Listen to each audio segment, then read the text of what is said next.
He also rumbled Stakeknife. 5 words, 1 displayed comment, 61 engagements.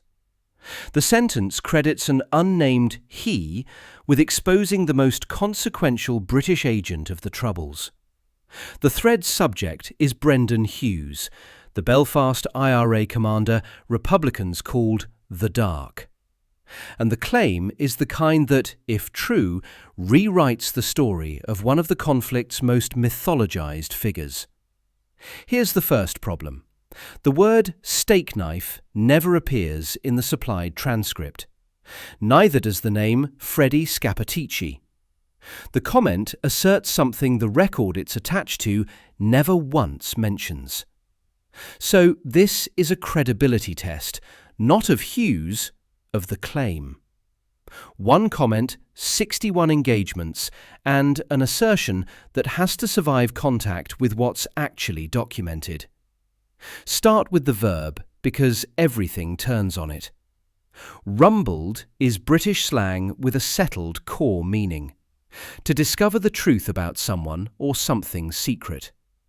The Cambridge English Dictionary defines it as to discover the true facts about someone or something secret and often illegal. Example given. His boss eventually rumbled him and he was sacked. Oxford Learners' Dictionaries. To discover the truth about somebody or what they are trying to hide. Collins. British informal. To find out about someone or something, discover something. Green's Dictionary of Slang glosses it as to discover, to find out, to unmask. For British crime audiences, the word carries a familiar ring from television. You've been rumbled, mate. What the word does not specify is the method or the audience. Rumbling can mean private suspicion hardening into certainty.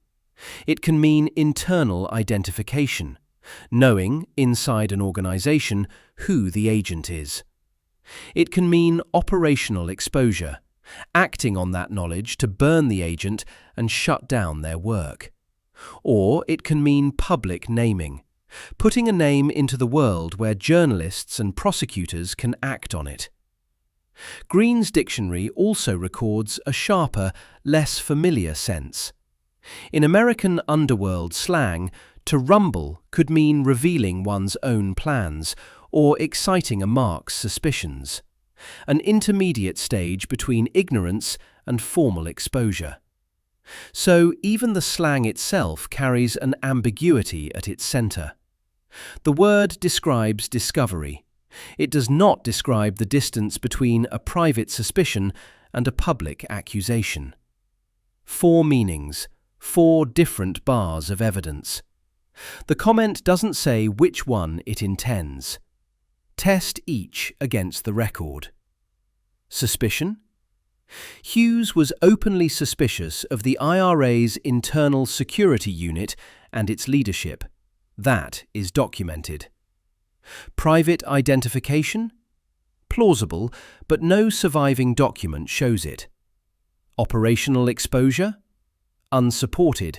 Stakeknife kept operating inside the IRA for years after Hughes's suspicions are recorded.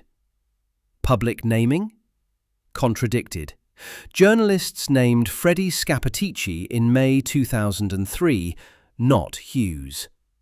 Because rumbled sits somewhere between suspicion and exposure, the only honest test is the highest one. Did Hughes identify Stakeknife, expose him, or name him? That's the standard the evidence has to meet. First, the second name in the title question. Stakeknife was the British Army's code name for an agent inside the Provisional IRA's Internal Security Unit, the unit Republicans called the Nutting Squad, responsible for identifying, interrogating, and killing suspected informers. The agent was widely believed to be Freddie Scappaticci, a West Belfast bricklayer born on the 12th of January 1946 to an Italian heritage family.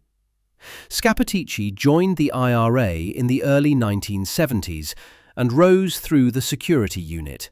Appointed deputy head around 1978, later believed to have led it, while allegedly feeding the details of every interrogation and execution to British intelligence. His handlers ran him first through the Force Research Unit from 1980, then under MI5 oversight. The British government has never confirmed his identity. Neither confirm nor deny has been the official position for more than 2 decades, and Scappaticci denied being Stakeknife until his death.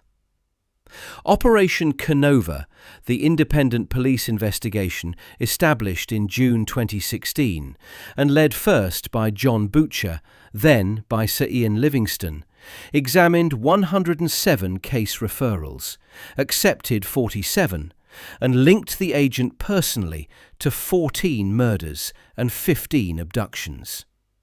Canova's verdict was unforgiving. The agent probably cost more lives than he saved. The speculation that he saved hundreds was wrong. The real figure was likely between high single figures and low double figures. No prosecution ever followed. The Public Prosecution Service for Northern Ireland found insufficient admissible evidence in all 28 files submitted, destroyed originals, and inadmissible intelligence records saw to that. So, he also rumbled Stakeknife isn't a footnote. It's a claim that Hughes, already famous for dismantling British intelligence operations, saw through the single most valuable penetration of the IRA in the conflict's history. If true, it belongs in every biography, which is exactly why its absence from the record matters. Now the day that built the legend. Monday, the 2nd of October, 1972. A 24-year-old man stands at a corner in Andersonstown, West Belfast. He is wearing a parka. In his hand is a radio. His name is Brendan Hughes, and he is the officer commanding of the Belfast Brigade of the Provisional IRA. He is waiting for word that the morning's strikes have gone in. Around the city, the IRA is moving against 3 fronts run by the Military Reaction Force, the MRF, a plainclothes British Army undercover unit that operated commercial cover businesses across Belfast. All 3 targets sit within roughly 6 miles of each other. At 11:15 a.m, a green Morris laundry van, bearing the words 4 Square in large white letters, turns off the Stewartstown Road into Juniper Park on the Twinbrook estate. 4 Square Laundry is a real business with a secret second purpose. Washing collected from nationalist homes is forensically tested for traces of explosives, blood, gun oil, and gunpowder. The van's roof hides a compartment used for surveillance photography, a mobile intelligence post disguised as a delivery route, gathering forensic data on every household that sent its sheets and shirts out for cleaning. The IRA knows all of this. A volunteer recruited into the MRF broke under IRA interrogation and gave the operation away. The intelligence travelled up the Belfast Brigade's chain of command, and Hughes, as officer commanding, is credited with a key leadership role in the strikes that followed. A timeline of British undercover forces during Operation Banner records that the Belfast Brigade's 2nd Battalion, led by Brendan Hughes, attacked the 4 Square laundry van in Twinbrook, while the 3rd Battalion attacked a second target across the city. As the van enters Juniper Park, the IRA ambushes it. The driver, Sapper Telford Edward Dean Stewart of the Royal Engineers, is killed. The soldier working the route, Lance Corporal Sarah Jane Walk, is at a customer's door when the shooting starts. The household shelters her until plainclothes officers arrive. Elsewhere in the city, a second team hits Gemini Health Studios at 397 Antrim Road, a massage parlour described in some accounts as a brothel and another MRF front. Republican sources claim 2 MRF members were shot dead inside. British accounts dispute those casualties. A third target, an MRF office at College Square East in the city centre, was also reportedly attacked that day, though the records disagree on whether the 3 strikes were truly simultaneous. Anne Foblacht, the Republican newspaper, says Gemini was hit within hours of the van.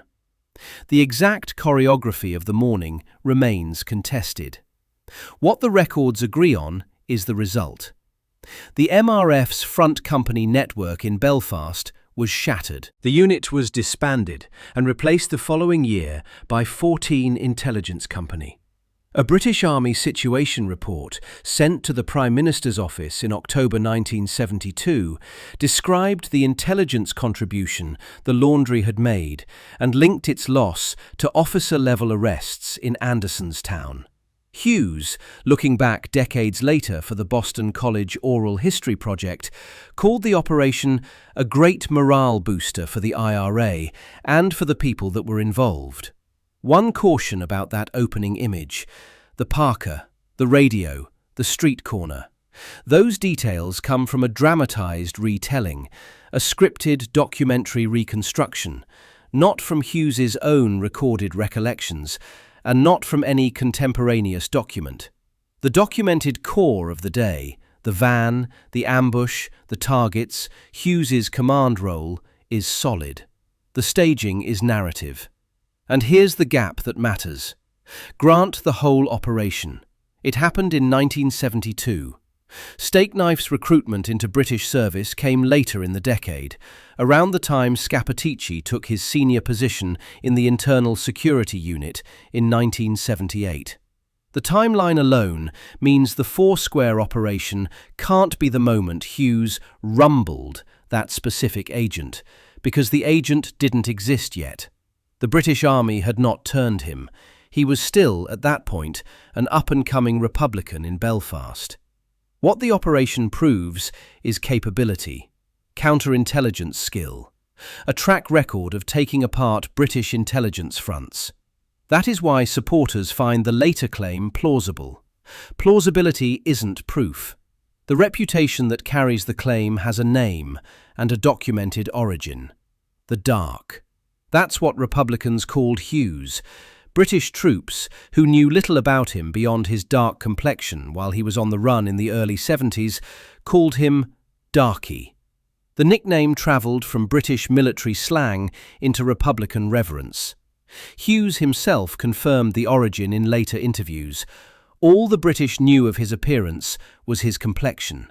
By the time he died, 16th February 2008, in Belfast City Hospital, aged 59, the nickname had become a shorthand for incorruptibility. His record explains why. Born in June 1948 at Blackwater Street off the Grosvenor Road, the second of 6 children, Hughes sided with the Provisional faction in the split of 1969-70. By 1970, he was on the run. He described a normal day in that period as, "You would have had a call house, a safe meeting place, and you might have robbed a bank in the morning, done a float, gone out in a car looking for a British soldier in the afternoon, stuck a bomb and a booby trap out after that, and then maybe had a gun battle or 2 later that night." In the H blocks, he refused to wear the prison uniform, joined the blanket protest, became officer commanding of the IRA prisoners, and in March 1978 ordered the start of the Dirty Protest. From October to December 1980, Hughes led the first hunger strike in the Maze prison. When one of the strikers approached death, Hughes took the offer of a compromise on faith. He called the strike off after 53 days. When the document arrived, the prisoner's demands had been diluted to nothing. Hughes later said he blamed himself for years. If he had let McKenna die, the second hunger strike and its 10 deaths might never have happened. During one period, I was almost at the point of jumping off a bridge, he told the Sunday Tribune in 2000. In that same interview, describing the physical reality of hunger strike, he said, "The first day I went on hunger strike, I was still in this shitty cell. But I remember thinking to myself that night, the cell doesn't look that bad, because that is the day you start to die. After a while, you can actually smell your body wasting away." That is the man the comment sections are talking about. The numbers attached to that reverence are precise. One displayed comment reads, "Dark Hughes wasn't a liar." It earned 66 engagements, including 58 likes. Across the thread, the nickname Dark appears in 16 separate comments, drawing 294 engagements in total. For the people writing those comments, Hughes's word is bond. He is the man who led the hunger strike, who spent years in the H-blocks, who planned the operation that took down the MRF's Belfast network. The logic in the comment sections runs, Hughes was incorruptible. Hughes was suspicious of the right people, therefore Hughes rumbled Stakeknife. Critics read the same record differently. Hughes commanded the IRA teams that ferried car bombs into Belfast on Bloody Friday, the 14th of July 1972, when 22 bombs killed 9 people and injured 130, including 2 teenage boys and a mother of 7. In his Boston College interview, he owned it plainly. "I was the operational commander of the Bloody Friday operation. I remember when the bombs started to go off, I was in Leeson Street, and I thought, there's too much here." He called it a disaster. "I have a fair deal of regret that Bloody Friday took place, a great deal of regret. If I could do it over again, I wouldn't do it." Mainstream obituaries didn't describe a folk hero. They described a man whose bombs reduced parts of Belfast to rubble, and whose gun battles entered Republican folklore. His later years deepened the divide. After turning against the Sinn Féin leadership, Hughes described the Good Friday Agreement as "got fuck all." A recording released after his death named Gerry Adams as ordering the murder and secret burial of Jean McConville. Adams denied it and said Hughes had been lying. A memorial seat erected to Hughes in 2011 was smashed to pieces with sledgehammers within days. It was later rebuilt. Neither side's judgment settles the Stakeknife question. A comment's likes measure emotion, not fact. The supporters' reverence and the critics' revulsion describe the same man from different distances, and neither tells us whether he rumbled Stakeknife. There's a further wrinkle in the comment data, and it cuts against treating any of these numbers as reliable. The thread's reported comment count sits at 189, but only 50 of those comments were accessible for review. A separate preview of the same conversation lists 303. 3 different figures for one discussion with no public explanation for the gap. Engagement metrics like the 61 on the Stakeknife comment are platform metadata, real at the moment they're captured, but ephemeral and impossible to audit after the fact. The specific 5-word comment can't be located anywhere else on the open web. No YouTube thread, no Reddit post, no news archive reproduces it. None of this disproves the claim. It just means the evidence base is thinner than it looks, and the numbers on screen can't be independently checked. So what does the documented record actually show? After his release from Long Kesh in November 1986, Hughes reported back to the IRA and gained a senior position in GHQ Intelligence, the department that oversaw the Internal Security Unit, the very unit Stakeknife was operating inside. The suspicion predates the appointment. Even before his release, Hughes suspected the British had penetrated the ISU, and he was wary of its head, a man he described as a former Marine, a description widely associated with Scappaticci. Back in the organisation, he approached the unit with what one account describes as a fresh pair of eyes. He concluded that Scappaticci was untrustworthy. He viewed the ISU as rotten. He wanted the man dismissed. In 1987, he convened a court-martial of 2 ISU members nicknamed Burke and Hare, after the Edinburgh body snatchers, following an IRA volunteer's report of torture in County Roscommon. Both men were dismissed from the IRA. Around 1990, the IRA became suspicious of Stakeknife and stood him and his unit down. In 1992, Scappaticci was dismissed on the basis of his admitted contact with detectives. Then there's Joe Fenton. Fenton was a Belfast estate agent who supplied IRA safe houses that turned out to be compromised. Hughes refused to live in one of Fenton's houses. He became suspicious. He voiced concerns, and Fenton panicked when told Hughes was suspicious of him. Fenton was later executed by the IRA. In a recorded clip, Hughes said, "I believe he was executed to protect someone bigger." The BBC's cover Stakeknife series, tracing the Hughes-Fenton thread, explicitly raises the question, is Stakeknife suspected? Add one more documented detail.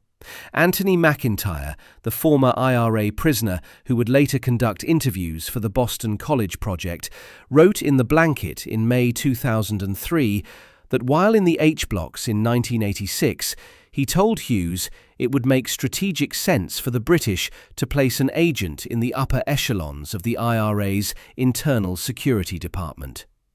A permanent human listening device, McIntyre called it. Someone who, unlike operational IRA men who risked imprisonment, could serve the British for decades. Hughes discussed it.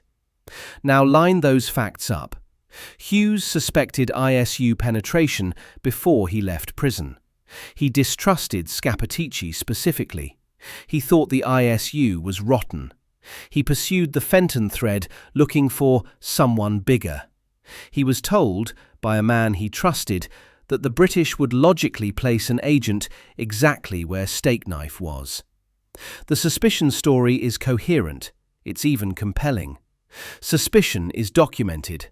Identification isn't. No public record, no published Boston College transcript, no recorded statement, no memoir, no interview shows Hughes naming Stakeknife by codename or naming Scappaticci as the agent. Not once.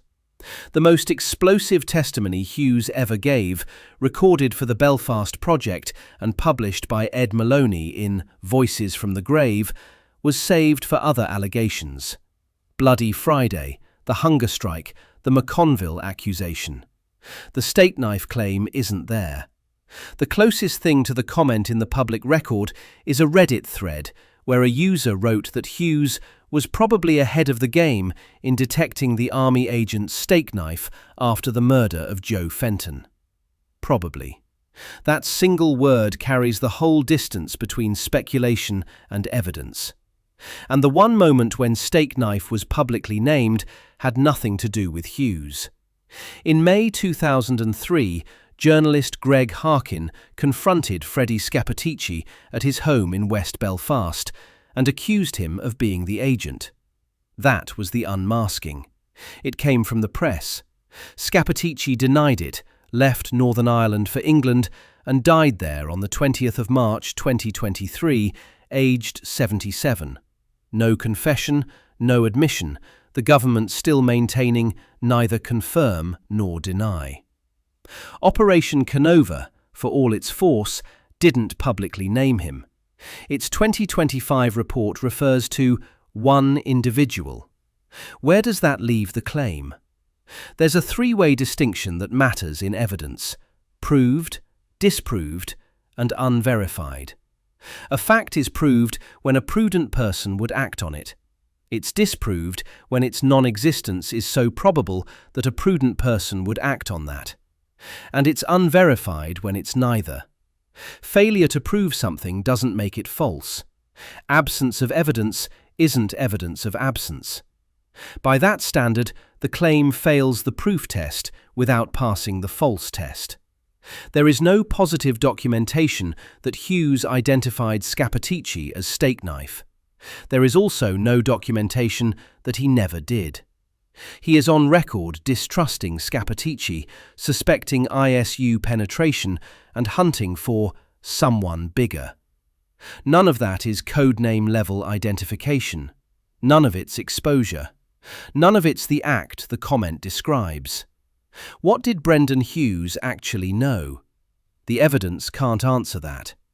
What it can do is say precisely what Hughes is documented to have done. 2 records carry his name. The first is documented, the Belfast Brigade commander who, at 24, helped dismantle the MRF's front company network in a single morning. A real counterintelligence achievement, recorded in Republican accounts, British military timelines, and his own recorded recollections.